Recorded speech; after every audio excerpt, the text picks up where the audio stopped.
پاکستان نے Asian cricket council سے Asia cup کے دوران ہونے والے اضافی اخراجات کی ادائیگی کا مطالبہ کر دیا۔ ایشیا کپ کا انعقاد رواں برس ہوا۔ پہلے پاکستان کو مکمل ایونٹ کی میزبانی کرنا تھی، مگر دورے سے بھارتی انکار پر سری لنکا کو بیشتر میچز کرانے کا ٹاسک سونپ دیا گیا۔ پاکستانی میدانوں پر صرف 4 ہی میچز ہو سکے۔ ٹیموں کو سری لنکا لے جانے اور واپس پاکستان لانے پر اضافی رقم بھی خرچ ہوئی، جس پر پاکستان نے ACC سے چارٹرڈ فلائٹ کے اخراجات کا مطالبہ کیا ہے۔ حکام نے کہا ہے کہ مکمل ایونٹ پاکستان میں نہ کرانا ایشین کونسل کا ہی فیصلہ تھا، لہٰذا اضافی اخراجات بھی اس کو برداشت کرنے چاہیے۔ PCB مینجمنٹ کمیٹی کی میٹنگ میں چارٹرڈ فلائٹ کے اخراجات کی منظوری دی گئی تھی۔ پاکستانی ٹیم کو افغانستان سے سیریز کے بعد وطن واپس آنا اور پھر اگلے میچ کے لیے دوبارہ سری لنکا جانا تھا۔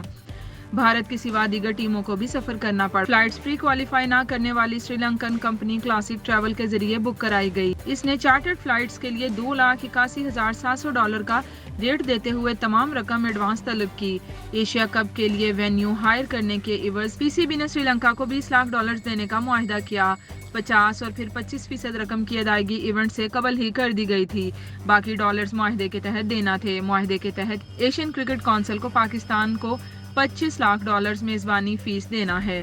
ٹکٹنگ اور اسپانسرشپ کی رقم الگ ہے۔ ایونٹ کے اخراجات کا تخمینہ تقریباً $40 لاکھ لگایا گیا تھا۔ ابتدائی شیڈول کے تحت میچز صرف ایک پاکستانی شہر لاہور میں ہونا تھے، تاہم PCB نے ملتان کو بھی شامل کرتے ہوئے افتتاحی مقابلہ وہیں کرایا۔